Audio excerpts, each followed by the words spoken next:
One foggy morning in 1884, the British steamer Rumney crashed into the French ship Frigorifique.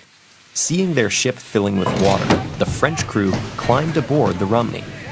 But as they sailed towards the nearest port, a silent form suddenly emerged from the fog. The abandoned Frigorifique. It was too late to turn, and the impact was enough to sink the Rumney.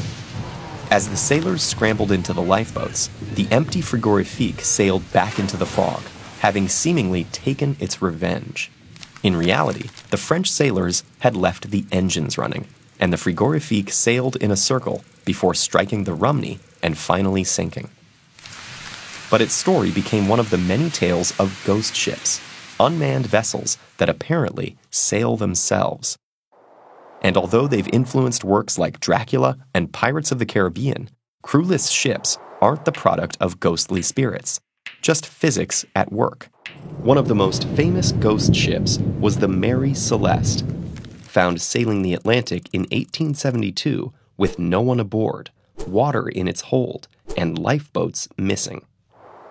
The discovery of its intact cargo and a captain's log that ended abruptly led to wild rumors and speculation. But the real culprits were two scientific phenomena: buoyancy and fluid dynamics. Here's how buoyancy works. An object placed in a liquid displaces a certain volume of fluid.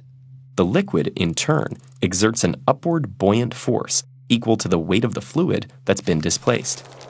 This phenomenon is called Archimedes' principle.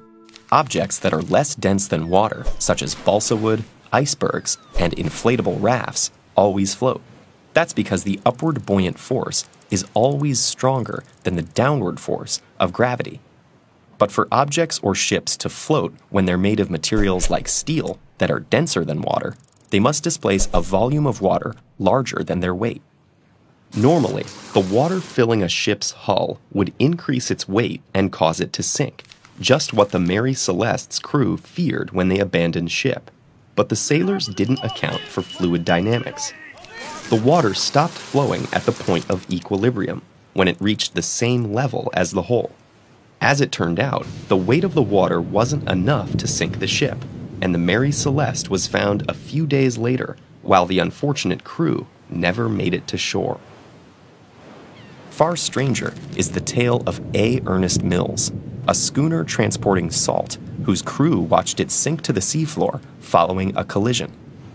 Yet 4 days later, it was spotted floating on the surface. The key to the mystery lay in the ship's heavy cargo of salt.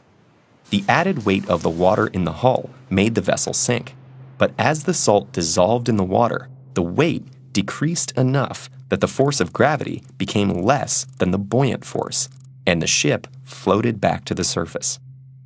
But how do we explain the most enduring aspect of ghost ship legends? Multiple sightings of the same ships hundreds of miles and several years apart. The answer lies in ocean currents, which are like invisible rivers flowing through the ocean. Factors like temperature, salinity, wind, gravity, and the Coriolis effect from the Earth's rotation create a complex system of water movement. That applies both at the ocean's surface and deep below. Sailors have always known about currents, but their patterns weren't well known until recently.